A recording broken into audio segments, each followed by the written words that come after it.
Hey guys, I am back, and as promised, I am doing a full look and review at the BattlBox, April 2020 knife of the month, the Revolt Knives SULU, which has nothing to do with Mr. SULU, turned Captain SULU, by the way, if you watch the Star Trek timeline. But it ended up going, I can't remember if it was in the meh or don't like it pile, but I was not thrilled with this knife. And I said we were going to take a closer look at it, and we're going to. And so this is the first knife, as it turns out, by Revolt Knives. And so, you know, I didn't show this in the video, the BattlBox unboxing video, because because this didn't come out of the box. So it gives some instructions on how to use it, which would have been nice. I could have used it, which is cool. But here it is. Here is the box. Just, you know, simple box. It comes in multiple colors. So if you go to the BattlBox website, which is pretty much the only place you can find it now, you can get like red, green, gray, black, rubberized handles there. It is a steel handle. Where is it made? I don't know, to tell you the truth. I don't see a big old made in the USA thing, which is where, you know, products that are made in the USA are usually proudly displayed as such. So, you know, I'm not really sure. But there are some things about this knife that I think are kind of cool. There are some things I was really disappointed in. You know, Mike Villekamp is a good designer. And I think that this knife has a lot of potential. And again, you know, so there are some times where I say, like, who am I to criticize a really good designer? I'm nobody to criticize a good designer. But I'm a guy who has been using knives, who, you know, occasionally makes a knife or two, has done some cool knife mods that a lot of people have really enjoyed, and you know, has been collecting knives and putting them to actual use in like real life situations for a long time. So there are some practical issues sometimes with knives that I do feel like I can say, like, what's up with that? So let's take a look at it. So the whole idea of this is that it has this sliding kind of locking system, and it can transform from like a folding knife into a semi-ulu. Now, I would never say that this is a full ulu. It's an ulu type blade. If you look around, it is a pretty interesting design. All right, so you have your steel, and we tested the handles with a magnet during the BattlBox video. So it is steel with a rubberized coating there, which provides a good amount of, you know, some what's the word, gripability, but you know, you've got texture on one part and then not on the rest. So this is not a real grippy kind of rubber. This is good for holding on to, but why not do the whole thing? You've got a clip that is right hand only, but tip up, tip down. I haven't moved the clip around, which you know I'm going to do for a tip up experience, but nothing for lefties. So, okay. This button right here is for the slide locking release. But there it is. Now, in the BattlBox, it was kind of, I think, random what color you got. My knife started off centered perfectly out of the box, and then it slowly started to move to the left a little bit as we used it, and it broke in. So that leads me to think that with a little bit of pivot tightening, it can return to that perfect centering with ease. I haven't done it yet. My real big first issue with this knife is that it is not easy. It's easy to open one-handed, but then because of the whole sliding lock thing, you start to get blade contact with the stop pin right away when it's not fully open. Now, a good folding knife, number one, should be easy to open single-handed. It should just be open, so you have it to use.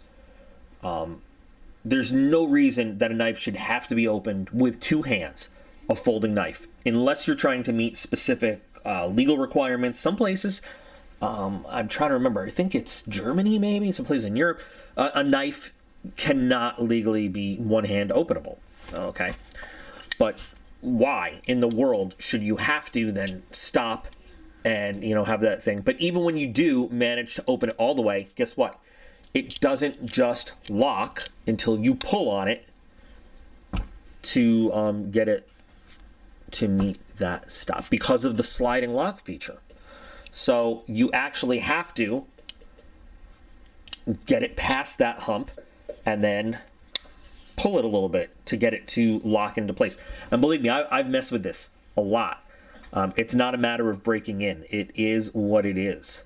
Now, in the instructions, they say simply use, open one-handed using the teardrop, which easier said than done.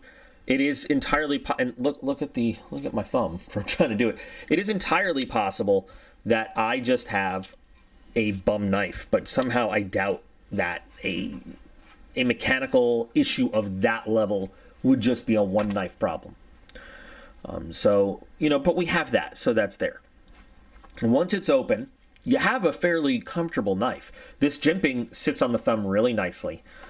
Yes, you have an ULU style blade with a really wide belly. So why are ULUs so good? We've talked about them a few times. ULUs are an indigenous kind of knife design up in Alaska and that region. They're great for utility blades. Okay, so when you curve a belly of a knife like this, what you're doing is you're extending that cutting surface without extending the length of the blade, number one. So when you've got slicing tasks, this is a great blade shape, because as you run, for example, a piece, let's just say 550 cord, you're running, if this might be, what is the blade length on this? 3 3/4 inch blade. You're, and I don't know we could measure how long this is. So this is 3 3/4. You're actually getting a longer cutting surface than 3 3/4 by curving the blade like that. So you're getting more cutting length and power for a shorter blade length, if that makes sense to you guys, which is cool. I like that. You also get that curved kind of cutting power over there. And with a traditional ULU, I wish I had one in front of me. I should have thought of that, and I don't, but I'll splice in a picture. You have that handle to give you power for chopping. And that's why I learned when I did my time up in Alaska that the native folks there, they use that from everything as a weapon to a hunting tool, a utility knife, a game processing tool, a food preparation tool. It's a multi-use blade. Now, a knife design like this, say it was a fixed blade, would have a lot of utility value. It really would. And we saw in the video, the original unboxing in the BattlBox video, this blade does come sharpened extremely nicely right out of the box. I didn't do a 550 test in the BattlBox video because I just didn't have any cord with me, but let's do that now. So ULU style, right? We can just roll this right over the 550 cord. I'm sure we can just chop. Well, maybe not. There we go. And it is a wide blade to get in there, but pull through, no problem, and a very clean cut. And I'm not even going to do the 550 cord slice because it is going to just tear through there like nothing. So a very well finished blade right out of the box. Not a big fan of this lock though. You basically need your thumbnail to get to that lock. It is not a comfortable lock to get to and release. It doesn't feel good, and that's another important part of the knife. So we'll talk about that during the ratings though. Now the big gimmick of this thing though, and by the way, I should say, it is a fairly comfortable knife to hold. You feel that clip a little bit, but it's a fairly comfortable knife to hold. The body of it gives you lots of real estate for big hands, small hands. I'm sure it can feel very nice. Also, rounded edges, right? So you don't have any 90-degree edges on the handle to cut into your hand, and the rubberized grip feels good. So the contouring is good. Everything feels pretty nice on the knife. It's not perfect, but it's pretty good. It's very comfortable. And again, with that jimping there, you get really good control of the knife. If you press the magic button, and then slide. Well, sorry. First, you have to disengage the lock, push it backwards, and then hit the button and slide it. It then locks as a sort of ULU. But my issue with this is it's an awkward way to hold the ULU. Like, you know, it's not as comfortable holding it ULU style, to me, my opinion, when the blade is slid back. Now you can, of course, get good, a little bit more force going directly downwards on the blade, which is like kind of how the ULU works. But your finger placement just sort of is like out there. It's just on there. You know, the fingers feel a little unnatural. The handle shape is great, comfort-wise, wrapping around that handle. But in this ULU mode, it just it doesn't feel as secure. Now I get it. What are they going to do? You can't slide the blade, extend it so your finger. But one of the things that makes ULUs feel so natural to me is that you can wrap your hand around that handle and you just go to town with it. And this doesn't have that. I think it's a novel design, an interesting design. I think the gimmicky factor is a little too much, and I think that, you know what, you had something really interesting with the blade design right here. I think that you could have had a very easy to open one-handed folding knife with an ULU style blade right here that gave you everything you needed. And it was that step too far to incorporate this sliding ULU transformation that sort of honestly killed this knife for me. Made me not a fan of this knife. But, I mean, it is what it is. There are, you know, I'm always saying that function should always come before form. The utility of a knife is more important than how a knife looks. And I think that they kind of went for a nifty feature. I think that they went for a cool design over just a simple functioning knife. This knife could have some really great potential if it was. And I know by the way, there's people that are going to disagree with me. That's fine. That's what you know, these videos are for, to inform people of features of things, to share some of my experience, my opinions, and then to also have discussions. You know, there are probably people that love this knife, and I want to hear from you too. I don't just want to hear from people that agree with me, but I was, you know, very disappointed in this knife for many reasons. So the knife MSRP is $89.99, and so far you can only find that on the BattlBox website as of the time I'm making this video. You go on to look at further specs. The steel is 7CR steel. Now, 7CR is not great steel. I think you're paying a lot of money for fancy, you know, mechanical features that don't really need to be there. 7CR steel is not, it's Chinese alphabet steel. It's probably 7CR13, you know, MOV is probably the full name of the steel. And it's not a very good steel. It's an okay steel. It's not a great steel. You know why it comes so razor sharp? It's probably because this steel is really easy to sharpen. It also is not going to hold that edge for a long time, and you're going to have to resharpen it over and over and keep it stropped and all that other stuff. It's not a great steel. It's certainly not a $90 steel to me. It's, you know, your average low cost knife steel. I mean, it's, you know,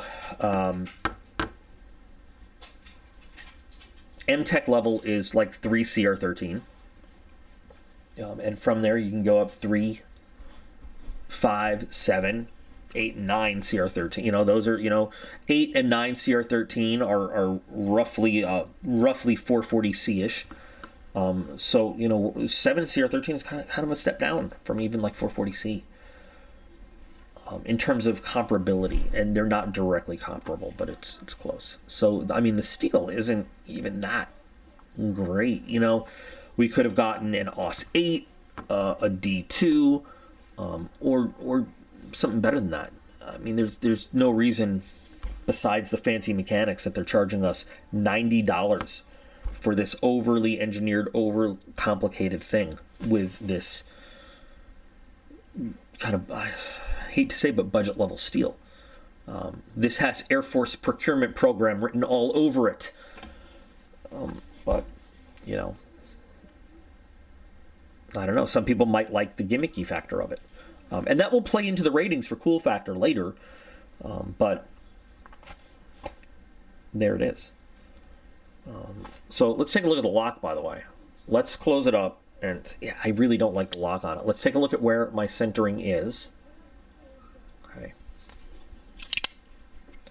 Let's take a look at the lock.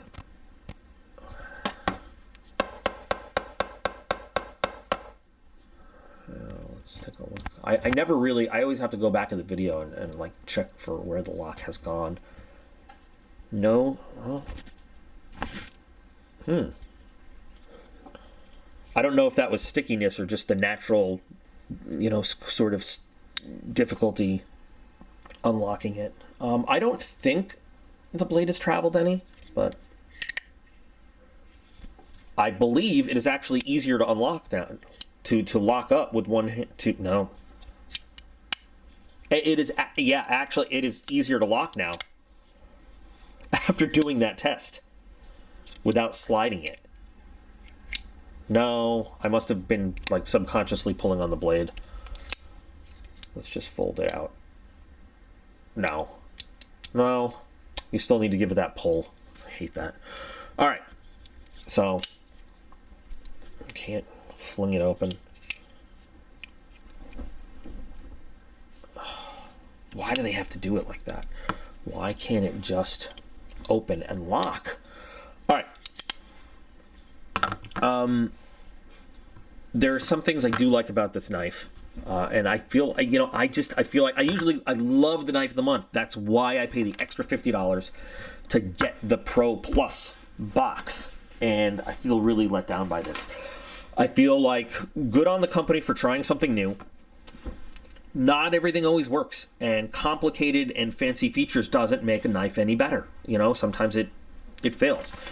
So let's talk about the ratings of this knife. And this really reminds me of the Mantis Gearworks, Clockworks, whatever it was. You remember that one? You know what? I'll put an end screen to that at the end of the video so you can check out that one, because that's another one that, you know, disappointed me so much I did a full-on review of it. But starting at the top, originality and departure from previous designs. So actually, it's a brand new company, but so, you know, we can't compare any of their old designs. But this design has to get a 5 for originality off the bat, because who else has seen something like this? There have been folding ULUs before, but this whole thing, this is a very original concept. So it's going to get a 5 there, but that doesn't mean I like it. It just, I'm giving credit where credit's due. Fit and finish, we're going to give it a 4. It is generally well made. There's no glaring mismatches in parts.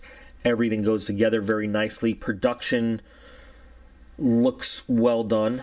A couple things that could be a little bit tighter here and there. You know, centering slides and things like that, but well done. Functional mechanics, though, and I've never given this score for functional mechanics. I'm giving it a 2, right? So if average is about 3.5, and that's, you know, my usual score, it gets a 2. The function and mechanics are just awkward and ungainly, and you know, I hate that you have to pull it out by hand, and the difficulty with that stop right there for the one-handed opening. I don't like it. I don't like it, and it's not functional to me. It is not convenient, and it's not the kind of knife I would ever want to carry. So moving into practicality and utility, it also gets a 2 for the same reasons. It is not a practical opening system. It's not a one-handed opening system, even just for that little click. In a more obvious sense, you know, the lack of 4-way clip movability makes it lose some points. And the truth is, I don't think that this here, oh, you know what? Maybe you just need that button to unlock it from ULU mode. I don't know. But I don't think that this adds a measure of real utility or practicality, honestly. Not enough to increase the rating anyway. I probably will never use it in this configuration. So it gets a 2 there too. But production out of the box standards goes back up to a 4. The blade comes very, very sharp, obviously. It is manufactured to all the correct tolerances, you know. There is that little issue to where my centering slipped. So what that tells me is things are either, well, number one, they're not manufactured to where the pivot holds tight. So a little Loctite and tightening will probably fix that. But overall, things are made well. It's got a little room to improve. Comfort and feel also gets a 4 though, because this is a very comfortable knife to hold. Again, clip in your hand a little bit. I'm always going to complain that it doesn't have a deep carry clip for carrying in my pocket, but this jimping feels really good, and it holds your thumb perfectly. But the feeling of the lock just isn't there to me. Cool factor, even though so follow me on this. Cool factor is going to get a 4. I don't think it's a cool knife. I wouldn't say like, oh, what a cool knife, but reminding you guys, when I'm talking about cool factor, what I'm talking about is you take this knife out to use it with your knife guys, or with, you know, just a bunch of people, you're camping, whatever. And it's, you know, this knife's ability to be a conversation starter, or to, you know, just to cause people to be like, wow, what is that? What are you carrying? Tell me about your knife. Can I see that? Can I check it out? And I believe that this knife has that. Totally. It might even have a little bit more that I'm giving it credit for, but I still can't bring myself to give it a 5. But, you know, I do think it is, people are going to want to see the way it slides in and out, and they're going to want to, not her poop, but the knife. And they're going to want to, you know, probably mess with it and everything. I think that once they do tangle with the two-handed opening, it's going to be like, But I mean, I do think you're going to use it. It's going to be a conversation starter. So I'm going to give it 4 for cool factor. It is going to be a very unique type knife.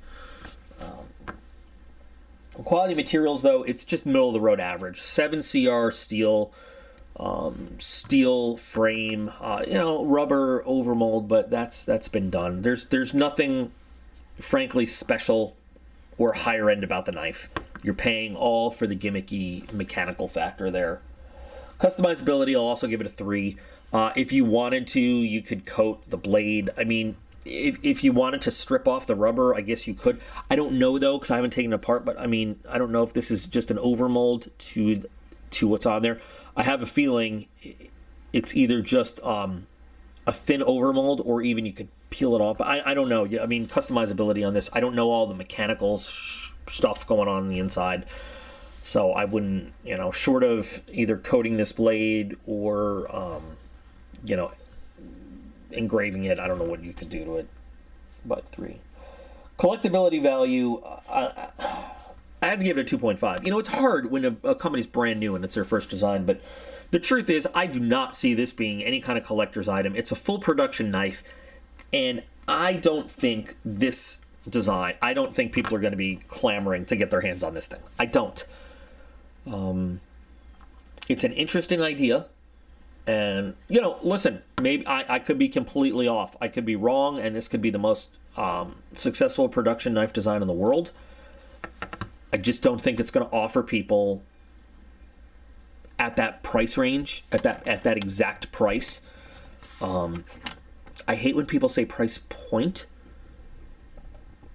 and they use it incorrectly, because a price point represents a point on a range of prices, and if it is only being sold for one price, it's not a price point. It's a price. Anyway, I don't know if people are going to pay, if they're going to like be trying to. I don't think that collectability wise, I don't think this is going up in value. I don't think this knife is going up in value.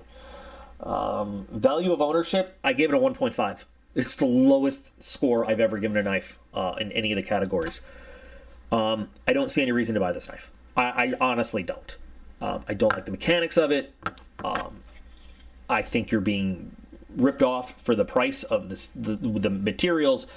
I don't, for what this knife can do for you, I don't think there's any reason to have it transform into Ulu mode. Buy an Ulu. You know, buy an actual Alaskan Ulu. It'll probably last you a lot longer than this thing will. And I don't see a reason for it. I don't see much of a reason besides to mess with the mechanical features and occasionally be like, hey, you guys want to see something? I don't see any reason to buy this knife. Value to price ratio is 2.5. There's no reason to pay $90 for this knife with the materials it's made out of. Its little transformation mode is all a gimmick, in my opinion. Just, no, it's not there. I believe this is going to get one of the lowest rating scores I've ever given. And as, you know, so I have an Excel spreadsheet that I put the numbers into. It does the math automatically for me now. And I am actually, you know, I was surprised it got as high a rating as it did. So the overall score is 38. Which, you know, translates to an average overall score of 3.17, which is higher than I thought it was going to get. It really is, but it's actually a much lower score than I normally get. You know, and what really pumped it up was its originality. Gave it a 5. The fit and finish, the production standards, you know, out of the box standards, and the comfort and the cool factor really are the only reasons it even got that high. It's my recommendation is save your money. You can invest $89.99 in so many other quality pieces of, you know, for your knife collection, for utility value. Think of how many Moras $89.99 can get you, you know, for good solid utility knife value. Think of how many good quality CRKTs, Kershaws, Kubies, you know, I'm just, even Ganzos or Ifengros, or I think of how many, I mean, when we're talking about the steel this is made of and stuff, think of how many good quality, low budget knives $89.99 can buy you, without gimmicks, without fancy mechanics that are over-engineered and stuff like that. I would not recommend this one. I definitely would not at all. The knife of the month rarely really disappoints me, but this one did. So that is my opinion. It is one guy's opinion. But for some reason, people keep watching my videos. So maybe my opinion carries some weight. I don't know. I would hate for some of the younger collectors out there, or some of the more inexperienced folks to see the gimmicky factor and be like, oh boy, I can't wait. Especially the guys who don't have a lot of money to spend and are really excited and, you know, throw their money down on this. And then a little bit, you know, that could have had a really high quality knife, and then down the line figure out like, oh, the mechanics jam up, or wait, this is, you know, it just, I don't know. I hate for them to throw down $90 on this when they could have a really good quality knife without the fancy gimmicks, with a better quality steel, for less money in their hand. That's going to serve them really well and still leave them some money left over, you know, for either something else to add to their collection or just money in the bank for other stuff. So there you go. Now, if you agree with me, great. If you don't agree with me, tell me why I'm wrong. Tell me why. Tell me why I'm wrong. You know, either just big picture or go by the ratings. Tell me why my rating was wrong. You know, maybe my personal disappointment in the knife of the month played a bigger factor in the ratings. There, I don't know. But what do you guys think of this knife? Is there anybody that's like really excited, really wants to get their hands on one of these? Let me know. No, I'm not. And before somebody says, well, would you sell it to me? No, because I do keep all the knife of the month in a collection. So no, I'm not going to sell mine, even though I don't like it. But if you are interested, you can go on BattlBox, this website, and get it. But yeah, so talk to me, folks. Talk to me, Goose. What do you think? All right.